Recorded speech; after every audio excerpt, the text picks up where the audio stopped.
Hello, my fellow baseball fanatics. How's it going? Been a while since we've heard from old Stir in the Pot, but we're back. We're live. We got it going on here, guys.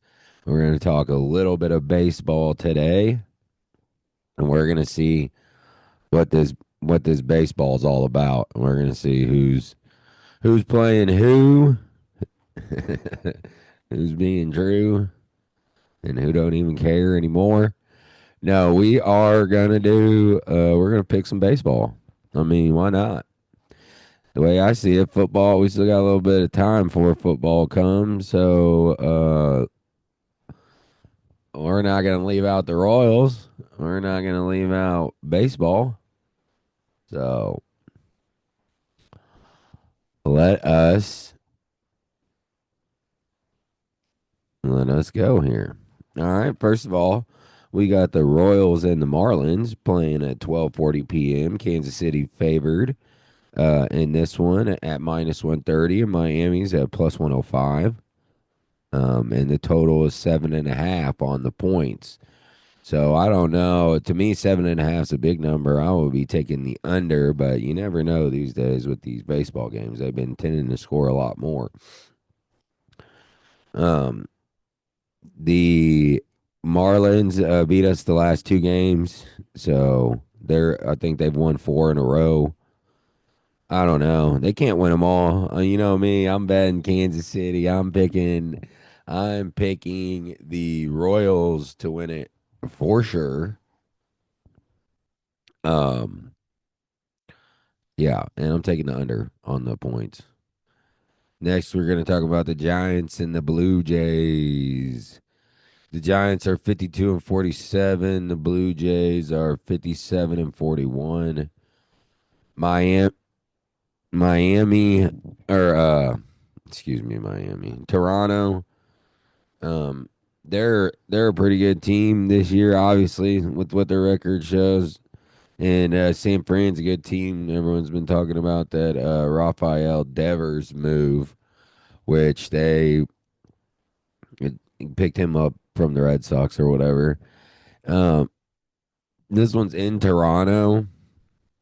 I don't know. I think I'm gonna have to go with the Blue Jays on this one. They're pretty dominant. And let's see, both teams, San Fran's minus 105, Toronto's minus 115, and the total at 8.5. I might be inclined to take the over on this one. So I don't know. Let's see. Who else do we got here? Next, we have the Orioles and the Rays. The Orioles are 43 and 54, and the Rays are 52 and 47. Um, Baltimore is plus 105. Tampa Bay is minus 125. Their over is 8.5. This is kind of a hard one to pick. I would typically pick Tampa. I'd pick Tampa to beat just about anybody because we all know what kind of a program they're running down there. But then again, you never know. Baltimore is also a pretty good program. But yeah, I'm taking Tampa Bay in this one, guys. It's minus 125. So I know there's not like a ton of value in that bet, but um, I think that's a pretty easy pick. Next, we got the Angels and the Phillies. The Angels are 48 and 50, getting close to 500. You know, like they do all the time, just roll a right around 500. And the Phillies, you know me, I kind of like the Phillies a little bit because I'm biased and I seen a game there one time and because Nick was out there working and we went and visited him. But and old Schwarber is the All-Star Game MVP from a good couple swings there and the swing off at the very end to win it all. So let's see. What else do we got? I'm taking the Phillies to beat the Angels. The Angels, they seem to always be good at choking it up. So we'll see. I'm definitely taking the Phillies. They're minus 180, which that kind of stinks. Um, but I don't think you bet the Angels on this. I think you just take the Phillies. Next, we have the White Sox and the Pirates. Oh, Pittsburgh and Chicago. The toilet bowl action here for show. So the White Sox are. This is actually quite impressive. Both of these teams. The White Sox are 34-65, and the Pirates are 39-60. Let's see if Skeens is pitching. No, Skeens is not pitching today. So, and the total at 8.5. Yeah, right. I'm taking the under on the total. And you know what? Pittsburgh's minus 135. Chicago's plus 115. You might as well take the plus 115 in Chicago. It's a toss up of two of the most, two franchises that are struggling the most right now. Next, we got the Yankees and the Braves. New York at plus 110. Atlanta at minus 130. I mean, New York's 54-44. Everyone's talking about how New York is struggling and da da da da da. They're second in the division, whatever. They're crushing. They're almost 10 games, or they are 10 games above 500. So I'm definitely taking the Yankees over the Braves. I feel like they're giving you free money here with the plus 110. Yeah, Ronald Acuna Jr. had one good throw the other day. I mean, don't get me wrong, the guy's a G, but that doesn't mean the Braves are just going to start beating everybody, though. I mean, come on now, the Yankees got the best lineup in all of baseball, and everybody knows it. Their batting lineup, not the defensive lineup, but you know what I'm saying. All right, next we got and the Braves are 43-54. They're 11 games below 500. Next, we got the Padres and the Nationals. The Padres 53-45. The Nationals 39-59. San Diego at minus 130. Washington at plus 110. Total at 7.5. This one,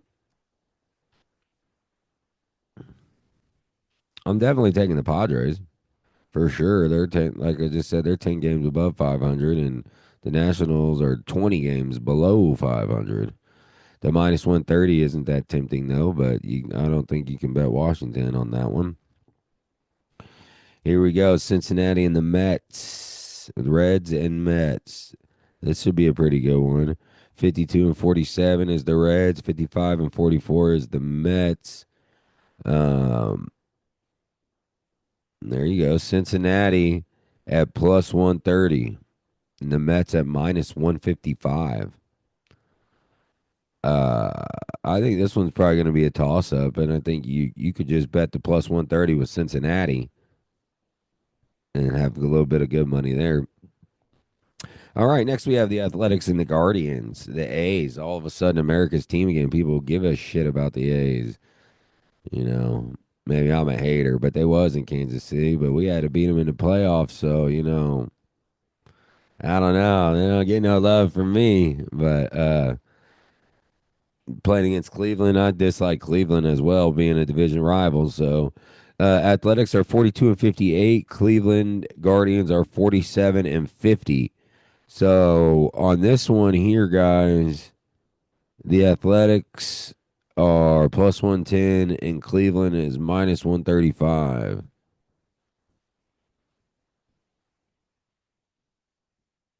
Are you going to take the Athletics, I guess, at the plus 110? You might as well.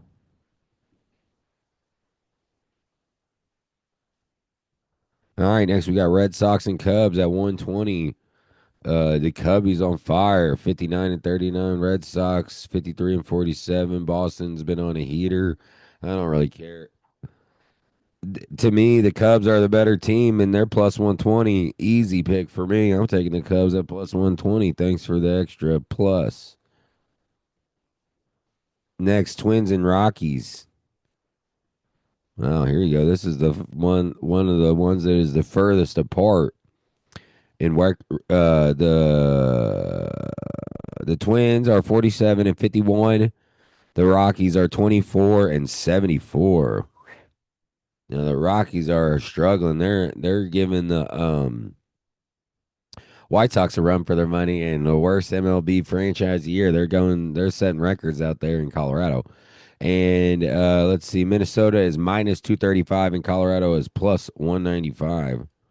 All that so far apart, they're both losing teams. Really, Colorado could win this one, but I feel like the plus 195 isn't it good enough.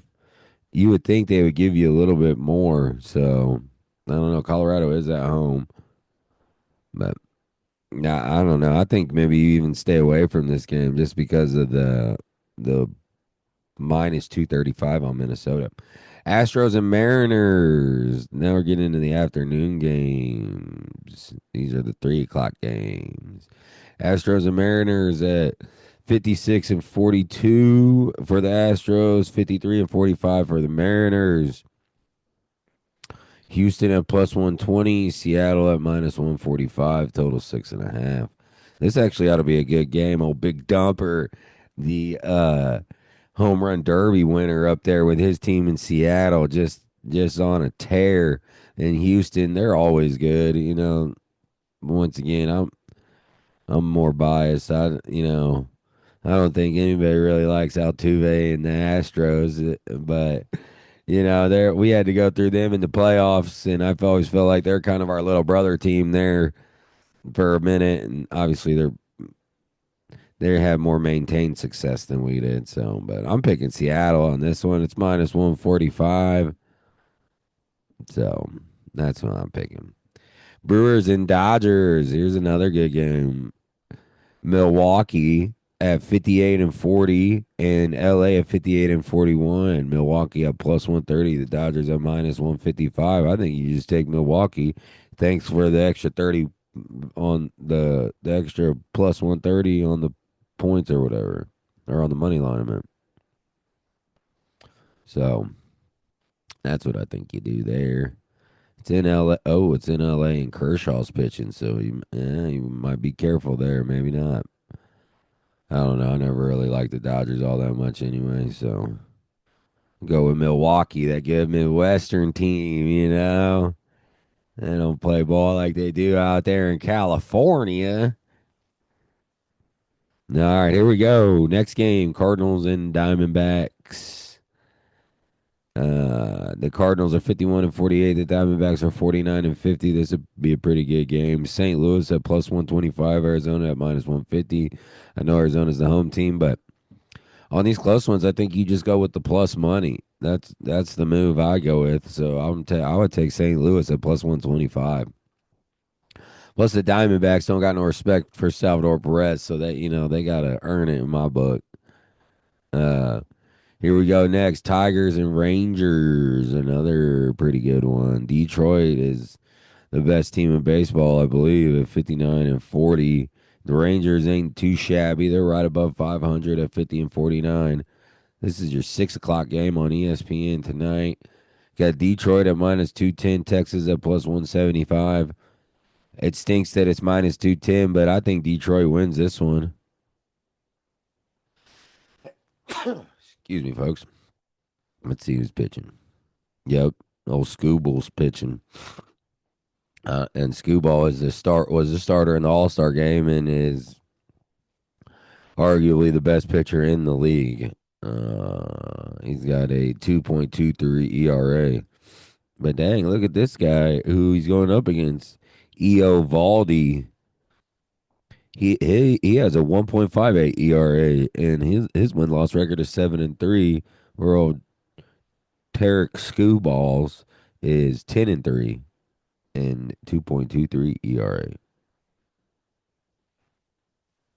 It's hard to pick against Scooball and Detroit. So, but this one looks like it's going to be a good game. I'm kind of a little bit excited about that one. But Detroit being a division rival, I will be rooting for Texas because we need to see Detroit. I mean, this 50 and 59 and 40. I mean, they're 20 games above 500 already. Like this is getting out of hand. And the Royals ain't never gonna make the playoffs if they keep on this path. So I would like to see Texas pull it off, but I definitely won't be putting any money on Texas, if you know what I'm saying. So, all right. Well, thanks for tuning in today, guys. We had to get us a new trial run here before the football season comes and we get into real good stir in the pot. But today, we just wanted to break the ice and get it going and get a little talk a little baseball. So hopefully the Royals can do good today. Let's see who's pitching for the Royals today, at least. Maybe we can talk a little bit about the Royals here. I know I was saying goodbye, but let's see. The pitch we Chris Bubich is pitching today. Our all-star pitcher. You know what's funny about Chris Bubich is this is a little fun fact about the Royals organization. The Chris Bubich in the Royals Authentic shop. I bought an autographed Chris Bubich New Era ball cap for $30. It was on sale. It was on clearance. You can't even buy if you go to the New Era store. The hat is $50, so it's actually cheaper to buy the Chris Bubich autographed one. And they had autographed baseballs by Chris Bubich in there for $10, where the actual plain white Rawlings baseball is actually $20 now. But you could have got a Chris Bubich autographed one for $10, half price of the actual blank baseball. Same with the hat, which we bought one hat and gave it to little Jeremy for his birthday. So shout out to little Jeremy, got a hat autographed by an all-star pitcher off the clearance rack. Can't make it up. And now we're signing off. So have a good day. Thanks for tuning in. Goodbye, my fellow baseball fanatics. Until next time, this is Tyler Mullendor on Stirring the Pot.